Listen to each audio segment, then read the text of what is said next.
What's up, my people? Welcome to Vertical Football. Welcome to another episode of 5 Things We Learned. Manchester City 3, Chelsea 1.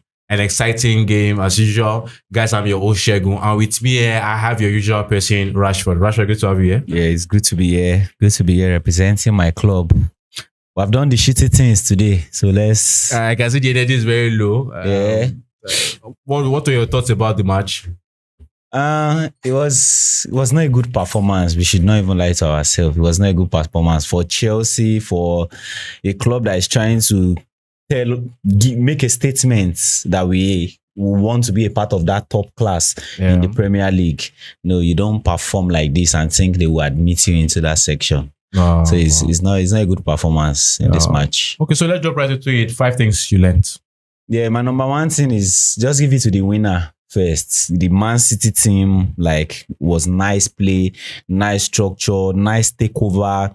When Chelsea is trying to have the ball, they are blocking everywhere. When they are in charge of the ball, they are moving dangerously. So I give it to them all round. To Guardiola himself, I don't know what he has done to the player. I think they are coming back better now. This is the Man City we are expecting to see. Though there was the fall off in the Champions League, but off the probably 14 game bad run.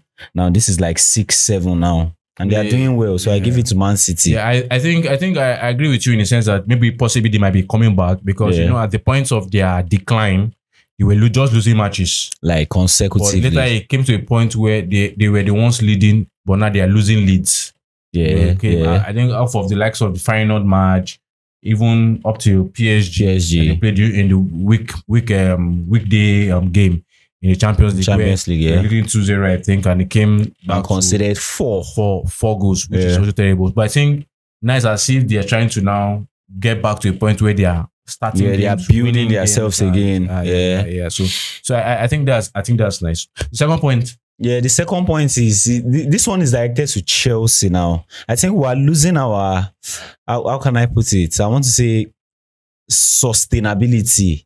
Yeah, we do not have that anymore. And this is not even just about this match. It is something that has been happening for 4 matches or 5 now. When we score or when we take the lead, we don't have what it takes anymore to, even if you are not going to top the lead, to sustain the lead. 1-0. You see Arsenal doing stuff like that. 1-0, and you are trying to score, is not coming, but you are protecting this one that you have. Chelsea's not doing, and in the beginning of the season, that was our strength. When we score you first, we are going to get the second one, we are going to get the third one. But in this period, when we score the first one, it's more like we don't even know what we are fighting for anymore. So after we have scored this one, everybody's just there. Yeah, it's everybody, the opponent just take charge of the ball and just start playing us. Yeah, I think I remember there was a time off screen. Actually, I told you that one of the problems Chelsea is having is the fact that one of the enemies of Chelsea currently is when they score the first goal. It just downs the morale. We're not driving for anything anymore. Which is I think good. In recent games when Chelsea scored the first goal, they always tend to slack. We lose the vibe. It happened Fulham. It happened. I think Bournemouth Crystal Palace, Wolves. We just escaped the Wolves one. Yeah, but it happened. Yeah, so I think they have to work on that. We have to work on sustainability. It's mental. Mental at this stage because now you guys need to be doing better in terms of sustaining it at this stage of the season. So it's third point. Yeah, the third point. I give it to Ederson and Erling Haaland. They did something I saw. Ederson was always looking for a way to find Haaland in an isolated position with just one player. And before he got to that second goal, they have tried that in Ederson to Haaland close to 3 times. Sometimes it might not be Ederson, but they just find Haaland in a place where he's going to remain just him and Chalobah or just him and Colwill. And he did it. He took his chance and it turned into a goal and gave them the lead and the morale to just win. And they went on and win the match. Yeah. So I give it to Ederson, Haaland, or any other player in combination with Haaland. Okay. So the fourth one? Yeah, the fourth one for me is Mamush. There's a good player in that guy. Yeah, I think there is something in that guy. I just see a reason now why Man City went and bring him very good like player. very good player. It's not just about the scoring alone, because he had, I think he has close to like 17 goals and 9 assists in the Bundesliga. Yeah. Like you would think that should just be the Bundesliga, but when you see him play even in the Premier League, first match in the Premier League, the way he takes his chances, the way he shoots the shot, the ball, the way he runs into space, though he went into the offside very much in this match, but that there's a very, very good player in Mamouche. And I think also when you look at Manchester City's transfer activities over a few years, you always see that there are some misses in those transfer they've done, but not so much. They have a very good success rate, really. So when you see them identify a player like Mamouche, you know, even though I've seen a couple of things that he did at you know, in the Bundesliga, but I see that for them to go for this guy, they see something definitely special in him. And I think we are waiting for, and it's also a surprising thing that Man City has the likes of Haaland, Mamouche, you know. Yeah, that's one of my fears. Like I hope they don't get back to the Haaland Alvarez situation where somebody is fighting to get a position and I can't stay. I'm coming from a place where I'm the first player. I need to play regularly. I mean, there's a big team that also wants me. But one thing I see about Mamouche now is his flexibility. Because of the way he plays football, I think he can play a lot of roles in the attacking position. That will help him because truly, you know, everybody knows Haaland is a monster. Haaland is a beast. Number one. So the last one, I think. Yeah, the last one. I do not want to banter Sanchez, but I just have to say this. Sanchez saved us when we were having our bad time during those 5 matches crisis where we were finding it hard to get a win. If not for Sanchez, we would have lost the majority of those matches. But like Moses said when we were done, like there is so much expectation on a ball playing goalkeeper.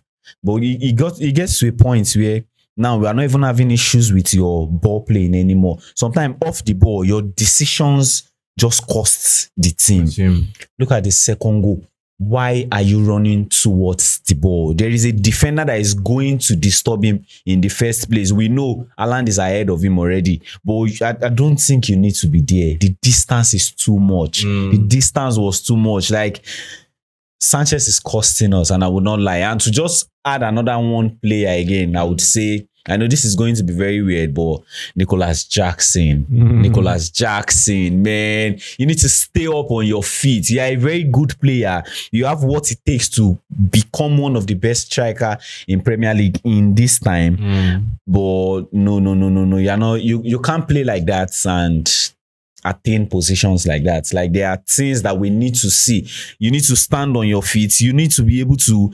You are strong now, and I don't know if the word strong qualifies Jackson, but you are strong enough to be able to beat defenders, like power them out, show them the strength, show them the muscle, and you are good with your feet. Take the ball on. But if you are being soft like you are today, and just if he was just falling around like a couple of times though, like 2, 3, 4 times, we don't want our striker to be in such positions. I think I also agree with you in terms of Jackson is a good player, but the question remains: can he reach the potential of being an amazing striker? And I think that's why we said on this podcast that for strikers in this generation, I think they need to have the ability of being a target man, of being able to win balls, even when in close proximity to the defenders, because you need that, because you can't have your striker falling down just in like most of the time. There are sometimes he wants to take a shot.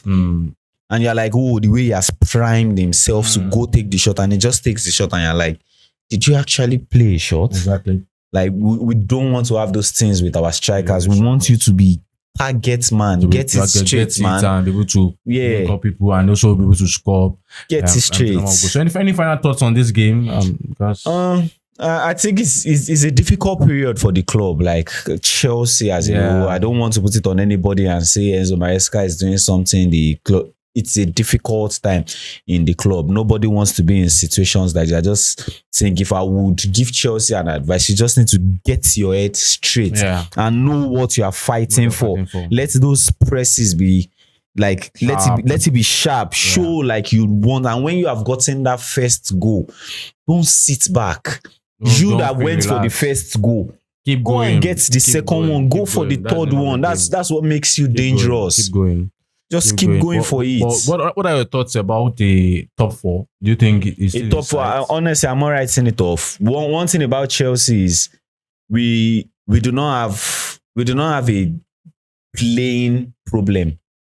We have a result problem. Okay. We tend to like play well, but this particular match we didn't play well. Okay. But if you are looking at top four long run, we are playing well. We are just not getting the results we want. So if we are probably being clinical, creating chances, keeping our lead, sustaining the press, sustaining the lead, I think top four is going to be possible for Chelsea. Okay. So it's not a write-off for us. Okay, thank you very much for sticking with us. And this is 5 Things We Learned. Manchester City 3, Chelsea 1. Exciting game. And as you have heard from Rashford, the 5 things he learned. So guys, as usual, I know you like this content. So please don't forget, click on the like button.